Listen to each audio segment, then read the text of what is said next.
देश और दुनिया की तमाम छोटी और बड़ी खबरों के लिए हमारे चैनल को सब्सक्राइब करना न भूलें और बेल का बटन जरूर दबाएं।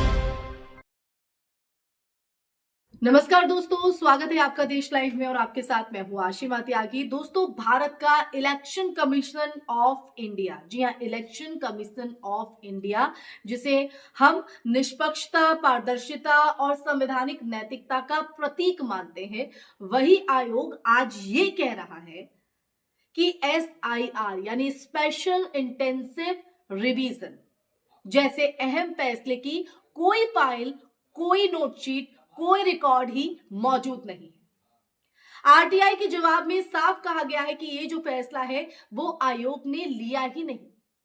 प्रिंसिपल सेक्रेटरी स्तर तक के अधिकारी इस बात से इनकार कर रहे हैं कि आयोग ने ऐसा कोई आदेश पारित किया। अब सवाल सीधा है, अगर चुनाव आयोग ने फैसला नहीं लिया तो फैसला आया कहां से और इसे अमली जामा पहना कौन रहा है?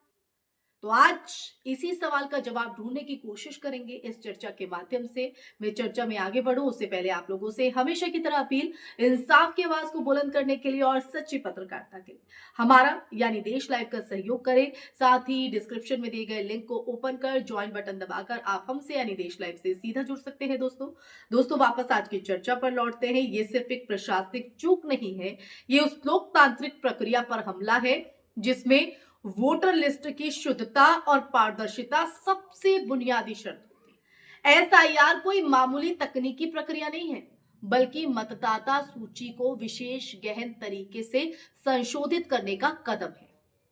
इसका सीधा असर ये तय करता है कि कौन वोट डालेगा और कौन नहीं। ऐसे में अगर इस प्रक्रिया का आदेश बिना किसी फाइल, बिना किसी आधिकारिक मंजूरी के लागू हो रहा है तो ये लोकतंत्र के लिए बेहद खतरनाक संकेत है। जी हां, बेहद खतरनाक। क्यों आखिर ये खतरनाक हो जाता है वो मैं आपको बताती हूँ। दरअसल RTI की बात हमने की है और RTI का जो खुलासा हुआ है वो ये बताता है कि जब पूछा गया SIR का फैसला किस बैठक में लिया गया तो जवाब मिला कोई जानकारी उपलब्ध नहीं। जब यह पूछा गया कि किस अधिकारी ने प्रस्ताव रखा तो फिर वही जवाब। और सबसे हैरानी वाली बात तो यह है कि क्या यह फैसला आयोग ने लिया, यह सवाल जब किया गया तो जवाब आया नहीं। तो ये जो SIR चल रहा है ये कैसे चल रहा है, किसके आदेश से और किस संवैधानिक अधिकार के तहत, ये वाजिब सवाल खड़े होते हैं। लेकिन जवाब अभी तक सामने नहीं आया, बस प्रक्रिया चल रही है। अब देखिए, यहां से मामला सिर्फ चुनाव आयोग तक सीमित नहीं रहता है। समझिए इस बात को कि वहीं तक सीमित नहीं रहता है। सवाल उठता है संस्थागत स्वायत्तता पर। क्या चुनाव आयोग आज भी स्वतंत्र संस्था है या किसी अदृश्य शक्ति के निर्देशों पर काम कर रहा है? क्या फैसले अब फाइलों में नहीं बल्कि इशारों में लिए जा रहे हैं? और अगर हां, तो ये लोकतंत्र नहीं बल्कि मैनेज डेमोक्रेसी की तरफ बढ़ता कदम है। इतिहास गवाह है कि वोटर लिस्ट से नाम कटना, जोड़ना या संशोधन करना हमेशा राजनीतिक रूप से संवेदनशील रहा है। अमेरिका से लेकर अफ्रीकी देशों तक वोटर सप्रेशन लोकतंत्र को कमजोर करने का सबसे आसान हथियार रहा है, सबसे आसान।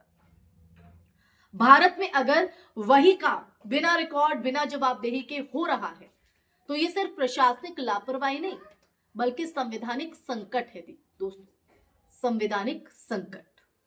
अब आप सोच रहे होंगे मैं संवैधानिक संकट क्यों कह रही हूं। दरअसल चुनाव आयोग की अगर हम बात करें तो चुनाव आयोग का काम सिर्फ चुनाव कराना नहीं होता है बल्कि जनता का भरोसा बनाए रखना भी है।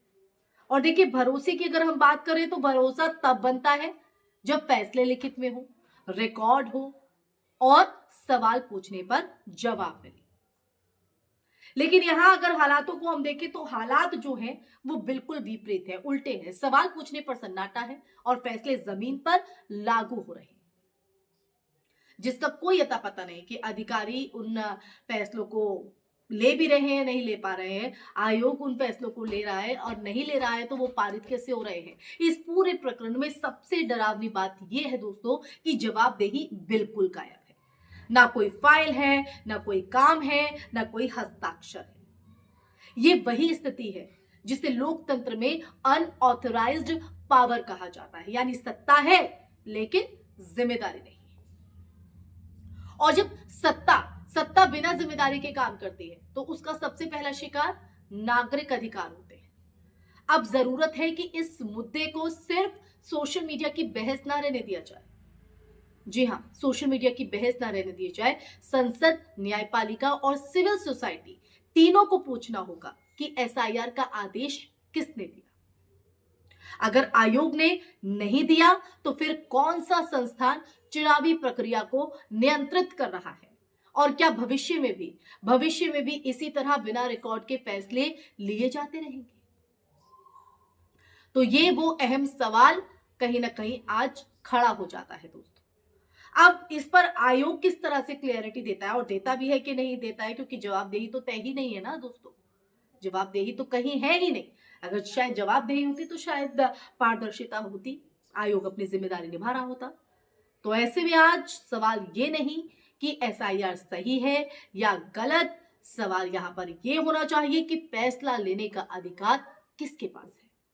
अगर चुनाव आयोग कहे कि हमने फैसला नहीं लिया लेकिन फैसला लागू हो, तो ये सिर्फ एक आरटीआई का मामला नहीं है, बल्कि लोकतंत्र की आत्मा का संकट है।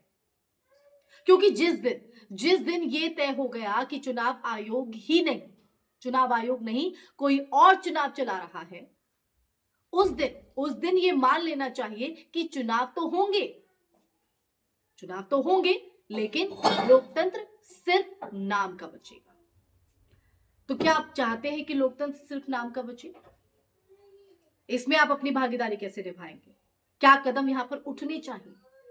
और ये जो पूरा सच चुनाव आयोग को लेकर हमने रखा है, चुनावों को लेकर रखा है, एसआईआर जो कि इस वक्त बहुत प्रचलन में चल रहा है, बहुत तेजी के साथ ये प्रक्रिया यहां पर की जा रही है, इसका सच जानने के बाद आपके जहन में किस तरह के विचार हैं, इसको लेकर आपका क्या जो नजरिया है वो जरूर बताइएगा। इसको लेकर कोई आपके मन में प्रश्न है जरूर पूछिएगा दोस्तों, कमेंट सेक्शन में कमेंट करके। इस वीडियो को ज्यादा से ज्यादा शेयर कीजिएगा।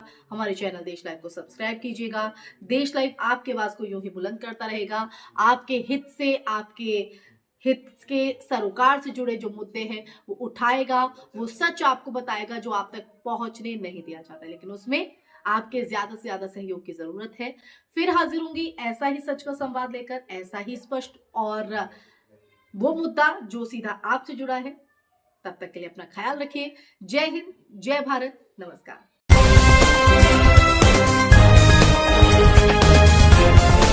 देश और दुनिया की तमाम छोटी और बड़ी खबरों के लिए हमारे चैनल को सब्सक्राइब करना न भूलें और बेल का बटन जरूर दबाएं।